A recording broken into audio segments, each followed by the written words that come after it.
Él, en una oportunidad, hizo un cuadro acá en el cementerio, mismo adentro del cementerio, vino con otro compañero, el compañero filmó de la parte de atrás y él en la mitad del cementerio filmó unos panteones allí.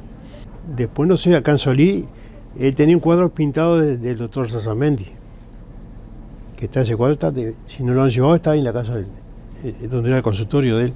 Ese cuadro creo que fue el primer cuadro que pintó él, cuadro grande era. Bueno, que yo fui secretario acá de la Junta Local y yo había recopilado de los archivos notas que habían de don Eduardo Fabini, que lo protegía mucho, don Eduardo lo protegía mucho a Manuel, y en la cual don Eduardo le había conseguido una beca para estudiar en Montevideo. Entonces, él no iba a Montevideo, era medio, en el sentido era medio desfarfalado, era joven todavía. Y entonces le iban a sacar la beca. Entonces él puso como excusa de que el humo del motor del ómnibus le sacaba la inspiración para pintar y por eso no iba, porque no podía pintar porque se le borraba la inspiración para pintar. Y lo veía acá en Solí, él venía a la casa de mi padre acá, también, era muy camarada con mi padre. Y si él vivía acá, si el padre estaba acá también. Vivía hasta que se fue a trabajar a la ANCAP. Ahí sí se fue para Montevideo, además estaba acá en Solí. Vos sabés que Manolo quedó huérfano siendo niño. La estación no estaba ahí, estación de combustible. Pero en las casas siguientes, ahí había un ranchito donde él nació. Entonces, su madre se murió siendo el niño. Y se lo trajo una tía que vivía frente a la casa, esa que está frente al club, ¿viste? Que está la casa del pollo, y la siguiente, la que está pegada a la de él, esa casa no se ha reconstruido, está igual. Y ahí lo trajo la tía cuando niño. Y el padre siguió viviendo allá. Pero la tía trajo el niño para cuidarlo, para mandarlo a la escuela y todo lo demás. Después, ya siendo más grande, se mudó con el padre donde vive el Chá. Y la casa es aquella que está allá en el cuadro a mi derecha. Y yo la pinté de memoria. Y yo cuando venía de la escuela, mi vieja me daba la merienda y yo salía rajando para lo de Manolo a verlo pintar. Y el padre en verano se sentaba frente a la casa esa, ¿viste? Donde termina la Casa de la Cultura, que empieza ese terreno que hace la esquina, que es de Pereira. Bueno, ahí debajo de un árbol de eso, frente a la casa, se sentaba a tomar mate. Prácticamente en la calle, porque en aquel tiempo pasaba un auto cada muerte de un obispo. Entonces, él se dedicaba a pintar mientras el padre estaba ahí. Fabini le consiguió un empleo en Montevideo para que pudiera, en ACAP, para que pudiera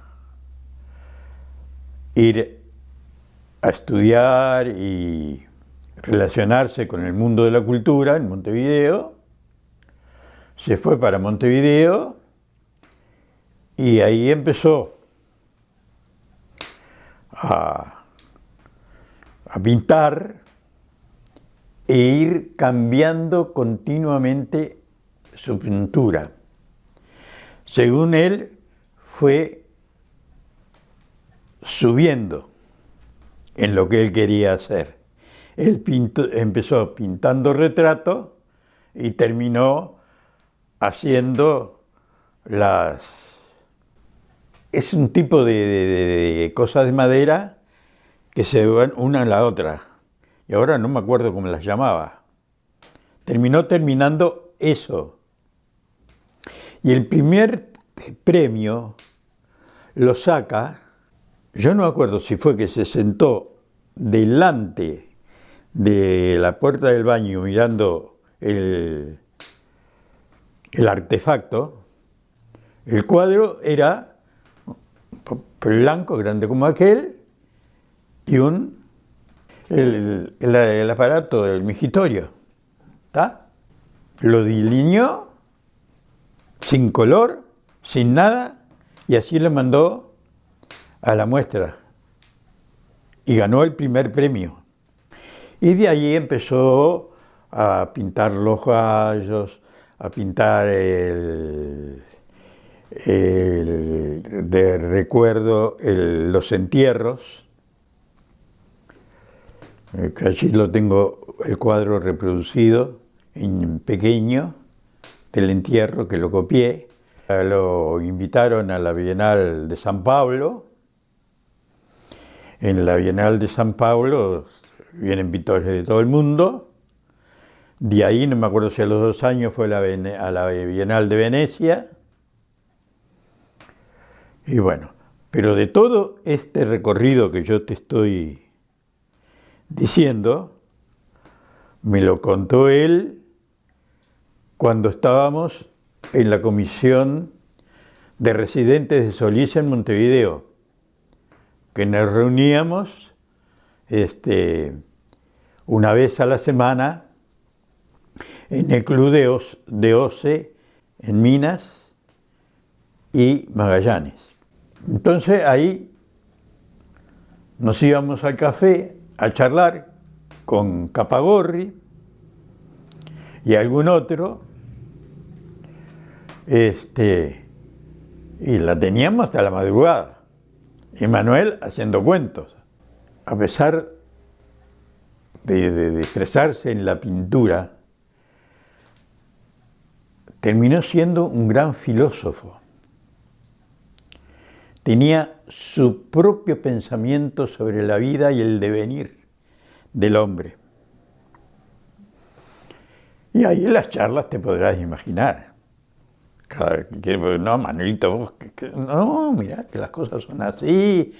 Vos que pintás, me decía a mí, mirá que vos no sos pintor, ni yo soy pintor. ¿Sabés lo que somos nosotros? Igual que un carpintero, igual que un panadero. Somos trabajadores. Y los cuadros que hacemos son como si fueran nuestros hijos.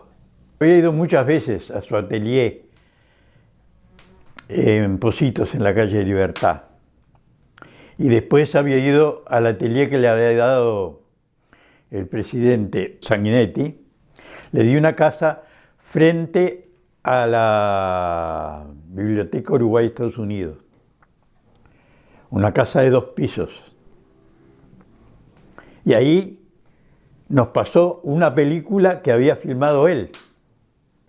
Entonces yo iba a ensayar a teatro, a la Biblioteca Uruguay Estados Unidos con Elena Soasti, y cuando salía del ensayo, calera para arriba, me subía a tomar un cafecito con Manolo allá arriba. Y bueno, y ahí tenía su atelier y todas esas cosas que ves ahí que hay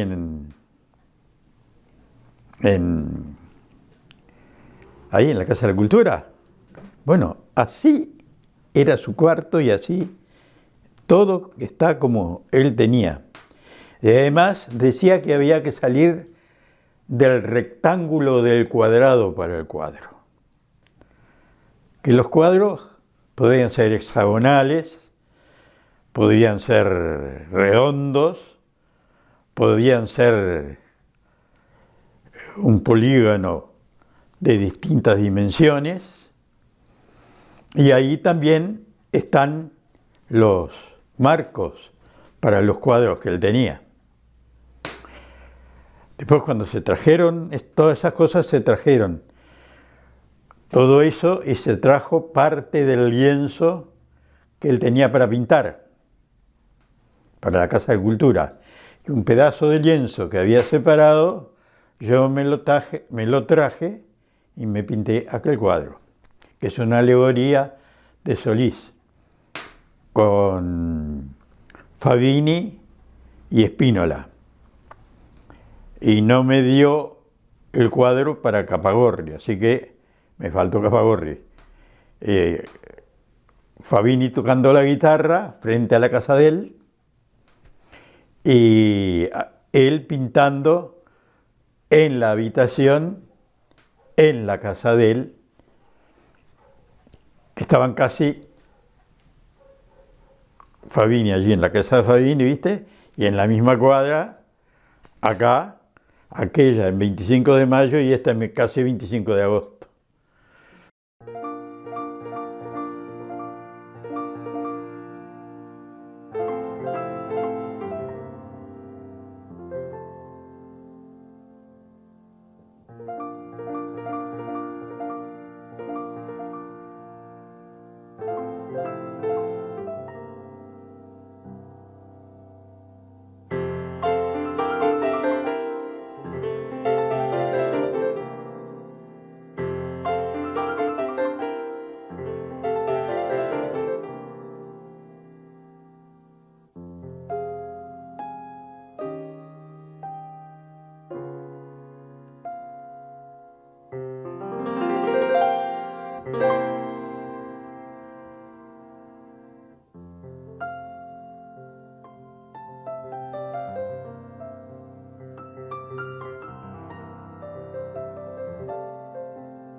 Lo único que puedo decir que fue él en realidad el que me conoció a mí, porque cuando yo nací, él tenía 15 años ya. Entonces vivíamos casas casi juntas, separados por un galpón grande. Y me decía mi madre que cuando nací, él seguro con 15 años era casi que un niño, y era un asombro tener un niño recién nacido allí. Dice que era el que me cuidaba cuando estaba en el recién nacido, que era el que me cuidaba. Y después de verlo allí, nos comunicábamos por el fondo y verlo a él, a la familia, al padre. Y eso, y de repente verlo pintando en la esquina allí al lado de la casa de nosotros. Una vez estaba pintando una casa de enfrente, una casa vieja, y yo mirándolo pintar, la casa para mí, seguro, 5 o 6 años, estaba especial, en realidad era la casa que yo estaba viendo también, pero él seguro que con algo le encontraba que no estaba bien, y sacaba donde estaba pintando, lo sacaba y ponía otro y volvía a pintar, y tampoco le gustaba, y se sacó como dos o tres cosas. Era un hombre que conocía, el mismo que conocían ustedes ahí cuando venía, un hombre dado para todo el mundo. Era un bohemio, un loco lindo, digamos, porque como todos le decíamos, el loco Manuel, que hay aquí varios cuadros de personalidades, digamos, que tal vez poca gente los haya conocido, que son, por ejemplo, retratos así como el de don Eduardo, el que está en la Casa de la Cultura de Minas, que está sentado. Habían otros también, por ejemplo, de Cacalo Salsamendi. Y otro señor que, no sé si ustedes saben, donde estaba el telégrafo primero, al lado de la iglesia, ahí fue el primer telégrafo.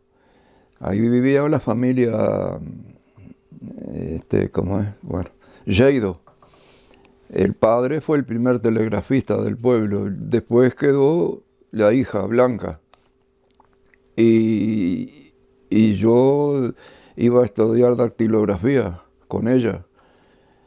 Y tenían el retrato del padre. Yo cada vez que entraba casi que iba a saludar, porque era tal cual el señor que estaba allí.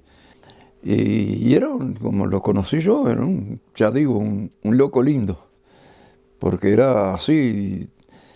Otros comentarios que dicen, el sentido de que era un gran casinista, sobre todo de carambola. Dice que era muy bueno, y era así, un bohemio, como lo conocían todos, muy querido por todos.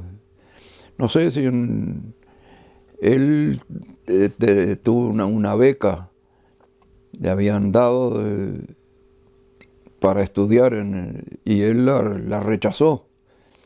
En la intendencia, no sé si estará todavía, estaba la carta, una carta con 2 o 3 páginas, y no, al final no se sabía lo que decía, pero era rechazando fue todo en la niñez mía, porque él se fue alrededor de los 20 años, por ahí, se fue para Montevideo. Íbamos por 18 de julio, rumbo a Corporación, cuando estaban las empresas en la Plaza Independencia. Y dábamos vuelta por 18 allí en Andes para agarrar el pasadizo que había para la Corporación. Y dimos vuelta y dice mi madre, pero mira, ya viene Manolito.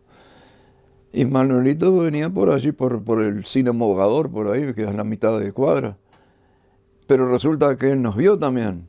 Y así como era acá en el pueblo, era en todos lados.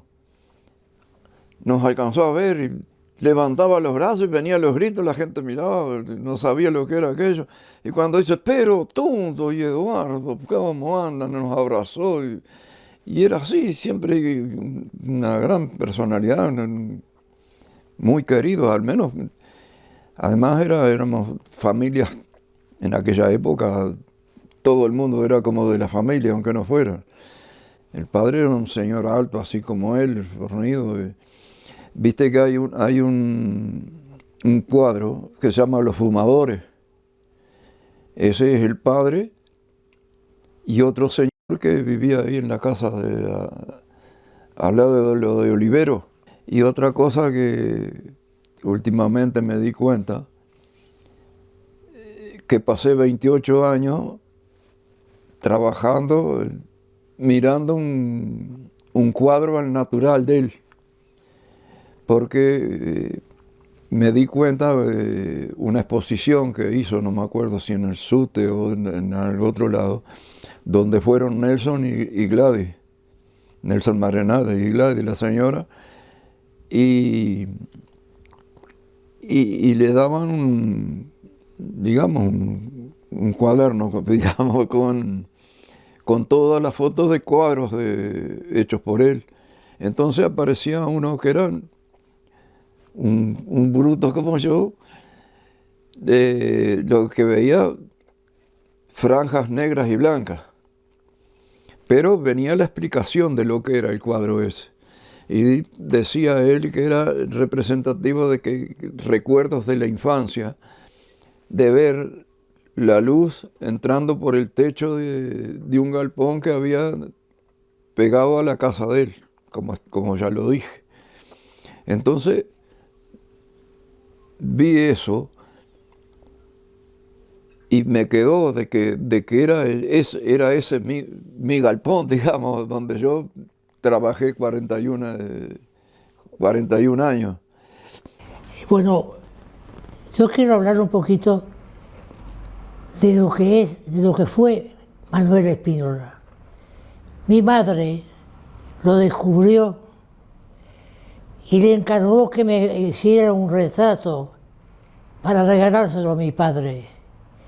Él nació el 5 de julio del 21. Tenía 17 años cuando pintó este cuadro. 17 años. El músico Eduardo Fabini, cuando vio el cuadro, le pidió que cambiara el fondo y él no quiso cambiarlo. Me enseñó, yo tenía 9 años, me enseñó a escuchar música.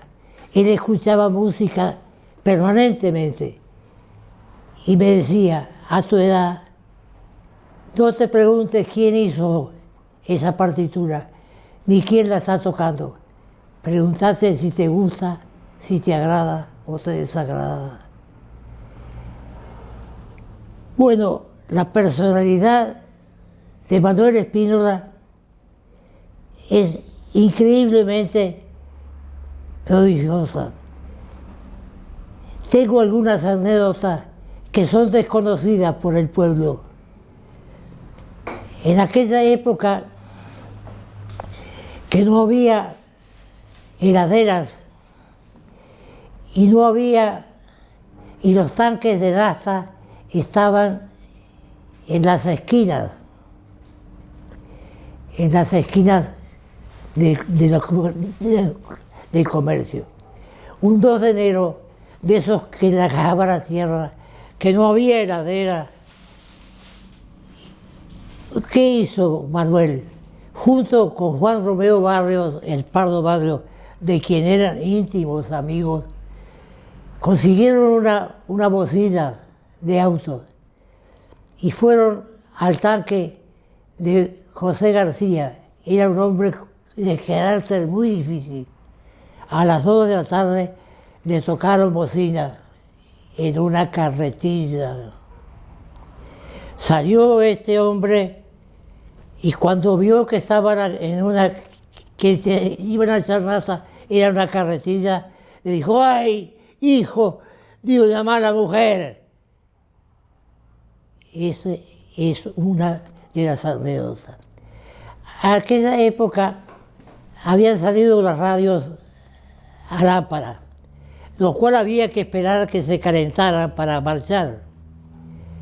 Este bandido engañó a un veterano italiano que tenía un comercio a que tenía que enganchar la antena.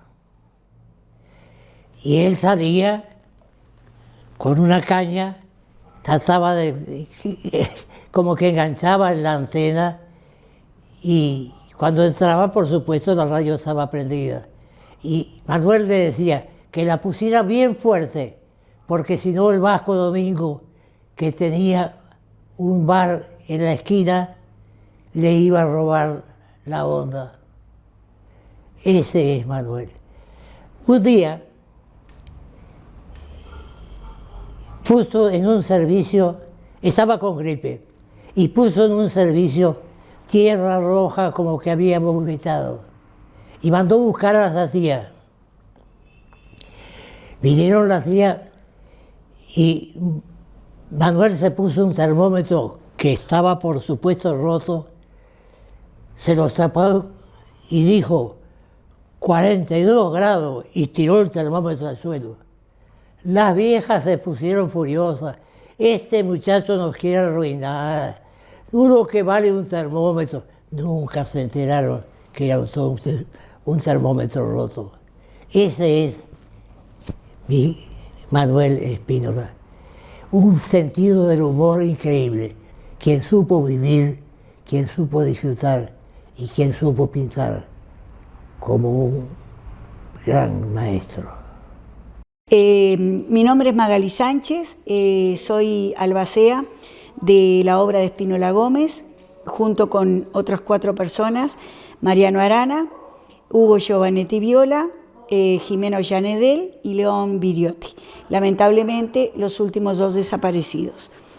Y soy albacea de por vida de todo su acervo personal, que implica desde el sombrero de su padre hasta toda su obra escrita, y son unas 30 o más cajas de material para trabajar. Durante los últimos años, digamos, estuve trabajando sobre eso, pero la falta de apoyo económico hace que todo esto esté detenido. En el año 2003, cuando él falleció, me hice cargo de ocupar el lugar donde él vivía por orden del Ministerio de Cultura, y fundamos ahí la Fundación Spínola Gómez, que se cerró en el 2011.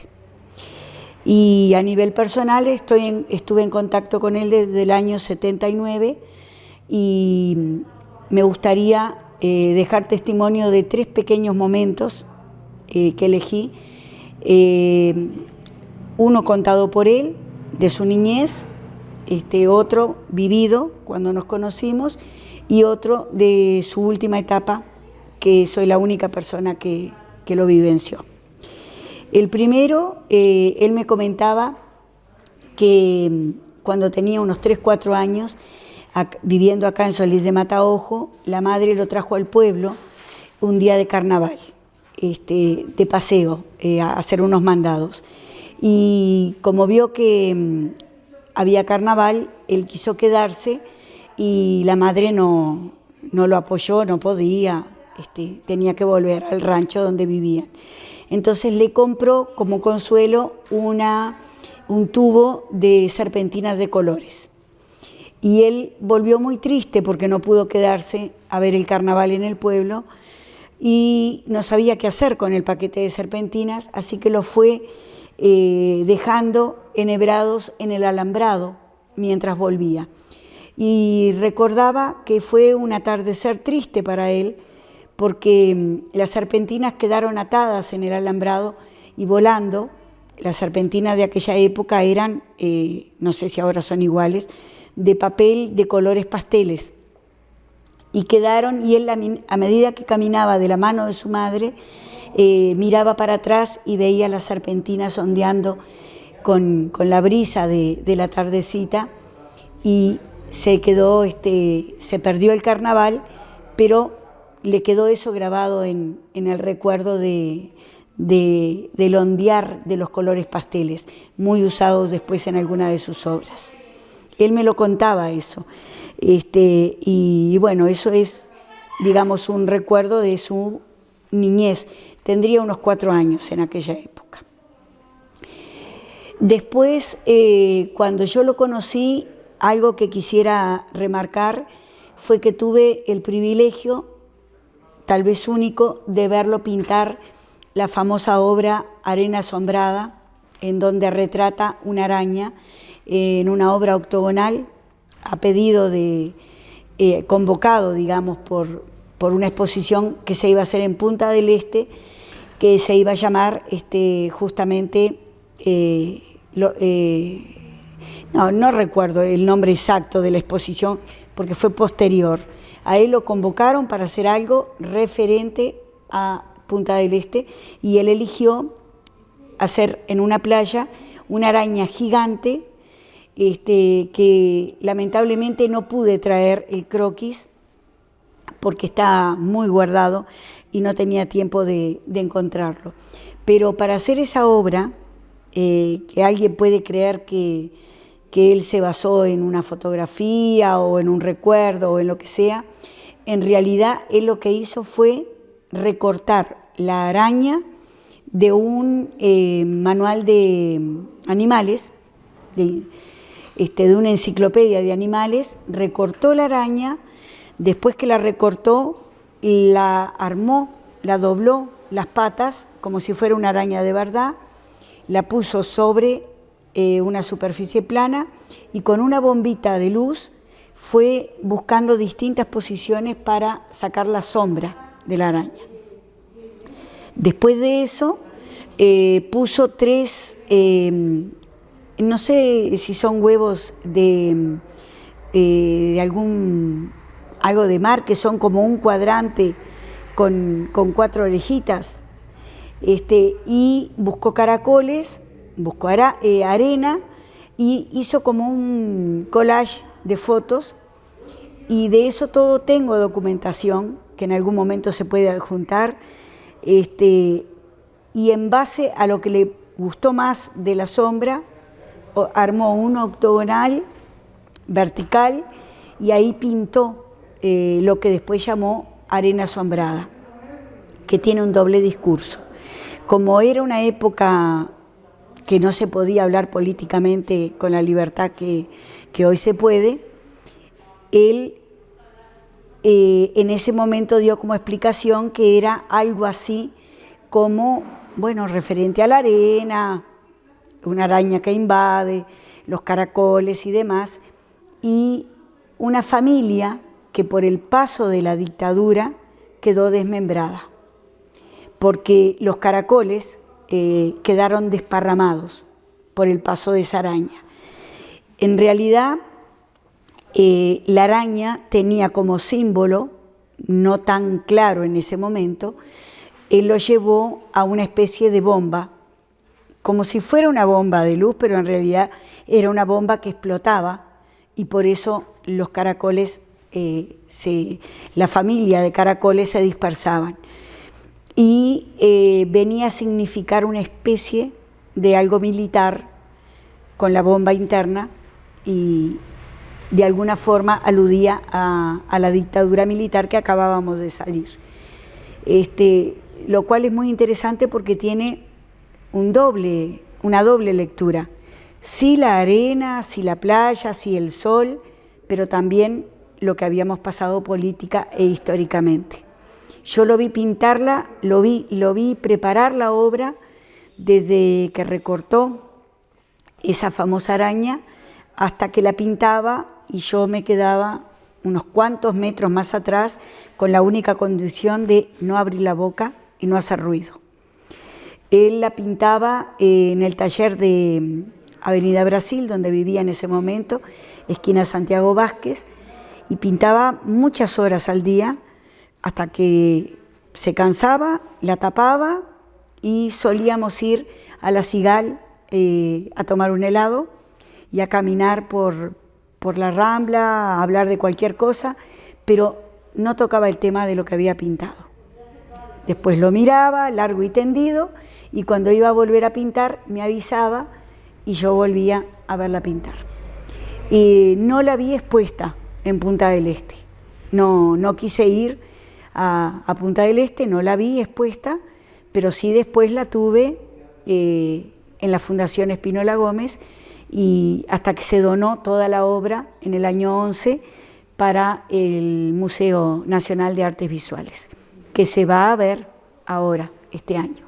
Un día, estando Spínola Gómez viviendo en la calle Paraguay, local que le fue donado en el gobierno de Sanguinetti para hacer su futuro museo Spínola Gómez. El local le pertenecía, y creo que le pertenece, al BPS, y lo dio en comodato al Ministerio de Cultura, y en comodato se lo cedió a Spínola Gómez hasta el año 29. O sea que podíamos estar todavía utilizando ese local. Y cuando se le dio el comodato, se le dio con la condición de que él donaba 28 obras al Estado para que se hiciera su museo. Pero él muere sin que el Estado haya movido nada para hacer el museo. Simplemente le dieron un local en malas condiciones físicas, la azotea se llovía, había humedad, y nunca tuvo aporte para empezar el museo. Entonces, cuando él muere, lo único que hizo en ese local fue albergar la obra y habitar un apartamento que él mismo construyó en la parte de arriba. Construyó un taller también por sus propios medios y no lo estrenó. Entonces me dio la llave y me dijo: estrénelo para hacer tapices, que es mi profesión, porque yo no lo voy a poder estrenar porque no tengo dinero para comprar óleo suficiente para pintar como quería. Entonces yo iba todos los días, tejía mis tapices ahí, y él ese lugar lo habitaba arriba y tenía una ventana que daba sobre el taller. Así que cuando se levantaba la persiana y de allá gritaba: ¿está el ratón tejiendo que se siente ruido? Porque la aguja, cuando pasa sobre el telar, hace un ruido que él decía que era como un ratón. Entonces bajaba, yo hacía un café para invitarlo ahí abajo y charlábamos. Íbamos a almorzar a los conventuales, volvíamos y él se sentaba en la cama que en este momento está aquí, que la había llevado de Solís de Mataojo, que en realidad es un catre, y yo lo había convertido en un sillón donde él se tiraba ahí a conversar. Y un día me dijo: le voy a contar algo, preste mucha atención. En mi pueblo, Solís, un día murió un señor, habitante, un parroquiano, decía él, de Solís, y la viuda, en el velorio, apenas empezado, entró y con mucha sutileza tenía en la mano un trozo de tul y se lo puso sobre la cara al muerto en una forma desordenada, improvisada, así, sin demasiada atención, y después se integró al velorio. Preste atención, me dijo, porque ese tul significó una especie de velo, de muro, que preservó la intimidad del muerto, pero lo permitió también ser público para los que estaban en el velorio. ¿Me entendió bien lo que le dije? Porque cuando él me quería hablar de algo importante me trataba de usted. Y yo le dije: sí entendí, pero ¿me entendió seguro lo que le quiero decir? Sí, entendí seguro. Y no hablamos más del tema. Cuando él se enfermó para morir, en el 2003, que salió muy bien de la operación del corazón, en realidad él no murió de eso, el problema fue que por la osteoporosis que tenía se desgarró las grampas que sostenían el esternón, y ahí lo vuelven a operar y lo llevan a un CTI común, que estaba vaciándose porque tenía estafilococo dorado. Y ahí se contagia y en realidad muere de una septicemia. Los médicos que lo veían decían que él estaba en coma, y entrábamos a verlo todos los días, yo y Jimena Ollanedel, que fue la cineasta que hizo la película Una caligrafía existencial sobre la vida de Spínola. Y a veces entraba algún amigo que iba, pero prácticamente no recuerdo que en el horario de ingreso entráramos más que ella y yo. Ella entraba primero y yo entraba después, y ella me decía: tienen razón los médicos, está en coma, no conoce. Y cuando yo entraba le decía: ¿por qué no le hablaste a Jimena? Y él me hacía un gesto como que estaba cansado, y yo le decía: todos creen que estás en coma, pero no estás en coma. Y él hacía que no, estaba entubado. Y le digo: te portás mal, no hablas con Jimena. E intentaba de alguna forma sonreír. Entonces yo le dije: ¿querés que te traiga música de Fabini? Me hacía con la cabeza. Entonces le llevé lo que en aquella época le decíamos un Discman, no sé ni si existen, con música de Fabini. Se lo ponía y él dirigía con la mano la música de Fabini. Hablé con los médicos y le dije que él no estaba en coma y que no conocía. Me dijeron que no, que era una idea mía, que él no conocía. Entonces le dije: si me permiten entrar a la hora de la ronda, que era las 21, yo voy a entrar antes que ustedes y le voy a hablar. Entonces se quedaron rezagados y yo entré y le dije, ¿viste que me dejaron entrar a esta hora? ¿Te gusta que te visite 2 veces en el día? Y le digo, ¿por qué no hablas o no les demostrás que no estás en coma? Así me creen. ¿No querés? Bueno, pero ahora queda claro que no estás en coma, porque ellos están allí mirándote. Me despedí y me fui. Y ahí, al otro día, el médico me dijo, él no nos responde y él está muy mal. Necesitamos 50 volúmenes de sangre. Ya habíamos donado todos los amigos. No había cómo obtener 50 volúmenes.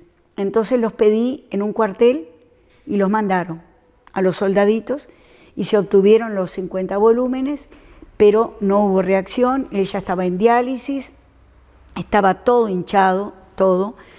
Y los médicos me dijeron, es cuestión de horas, pero tal vez necesite que usted le explique.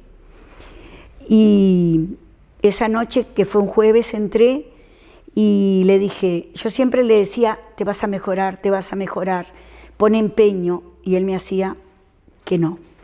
Y esa noche cuando entré le dije, bueno, te voy a hablar como debí hablarte hace días. Estamos jodidos, viejo. De acá parece que no salís. Y él dijo que sí. Entonces yo le dije, te voy a decir lo que tal vez te ponga en paz. Voy a cuidar tus cosas como perro guardián. Y vos sabés cómo cuido mis perros. Y voy a cumplir lo que te prometí y que los dos sabemos. Pero podés irte en paz, que voy a cuidarlos como perro. Y los dos nos pusimos a llorar muchísimo. A él se le caían las lágrimas y yo, dentro de todos los tubos, lo abracé, lloramos y me fui. Y al otro día, a las 10 de la mañana, me llaman porque él estuvo 55 días en el CTI, yo estuve los 55 días en Casa de Galicia, y ahí llaman que suba, familia de Spínola Gómez, subimos y él acababa de morir. O sea que lo que yo le dije la noche antes, le dio la libertad de morir sabiendo que yo había entendido todo y que iba a cuidar como perro guardián. Así que se hizo el entierro, el velorio, primero obviamente, y que merece un capítulo aparte. Y yo había comprado, eso que le conté fue un viernes, que le hablé fue un jueves, y el viernes yo compré 3 tules distintos. No había querido comprar el tul porque comprarlo significaba la aceptación de la muerte. Pero después que hablé con él lo compré. Y en el velorio, cuando lo armé, le puse los pinceles, lo vestí con la ropa que teníamos para el alta, le puse sus viromes con las que escribía, los pinceles, y le puse el tul que me pareció más adecuado, cubriendo la cara, y solamente lo vimos sin el tul, yo y creo que en ese momento estaba Jimena y Flavia. Y después lo cubrimos y pusimos Bach, como yo le había contado un día que le iba a poner, y Bruckner, que era su gran pasión, y pusimos Fabini también en el velorio, y bueno, así lo despedimos. En el cementerio de Solís hay una lápida que dice Manuel Spínola Gómez, su fecha de nacimiento, de defunción, y dice el Mirador Cavante. Y al lado están los restos de su padre, que dicen el general. Un día, en un momento de noche, con una estufa prendida, en el dormitorio del apartamento de él, de la calle Avenida Brasil, empezamos a hacer como un juego, cómo nos definiríamos. y él empezó a decir cómo se definía y dijo 20 o 30 cosas hasta que yo lo apuré y dije, no, decime una. Y él me dijo, un mirador, y pensó y dijo, un mirador cavante. Me defino así. ¿Por qué? Porque soy un mirador que ahonda lo que mira. De ahí después salió la historia del polifocalismo que utilizó en su pintura. Entonces yo le dije, ¿estás seguro? Seguro. ¿No te definís como pintor? No. ¿No te definís más que como el mirador cavante? Y me dijo, momentito, más no. Como el mirador cavante. Yo guardé esa frase y cuando él murió fue la que elegí para su lápida, el mirador cavante. Pero antes de morir, él me pidió que estuviera junto con su padre, que no lo enterrara en otro lugar, junto a su padre. Pero eligió ir al cementerio, ir a tierra, y yo busqué el cementerio de Martinelli. Y ahí compró él, pagamos en cuotas, era yo la que iba a pagar, un espacio para 3. Iba a ir su padre, después yo, porque le había decretado que yo me iba a morir antes, así él era el último y no, según sus palabras, nos iba a joder todo el resto de la eternidad a los que estábamos abajo.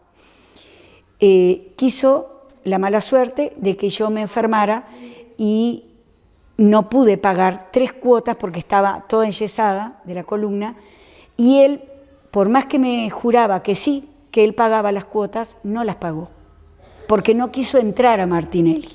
Así que cuando yo salgo, habíamos perdido el espacio para enterrarnos. Y cuando él muere, lo paga Ortolani, a través de la Galería Latina. Y entierran a Spínola Gómez, y ahí quedamos a la espera de después llevar al padre para ahí, y después enterrarme a mí. Pero, por algún motivo, Galería Latina vende, o presta en principio, según Martinelli, vende el espacio de los otros 2. Y ahí entierran a un pintor y a su esposa arriba de Spínola Gómez, sin pedirme la menor autorización, siendo la albacea que quedaba. Y ahora no nos permiten traer los restos de Spínola Gómez a donde él pidió, que era al lado de su padre. Tenemos que conseguir un permiso de patrimonial y hacerlo a través de arqueólogos, de antropólogos, para identificar los huesos de él y ahí sí traerlo a cumplir lo que yo le prometí en vida, que él iba a estar al lado del general. Eso es la deuda que me queda pendiente y que si muero antes la heredará mi hija.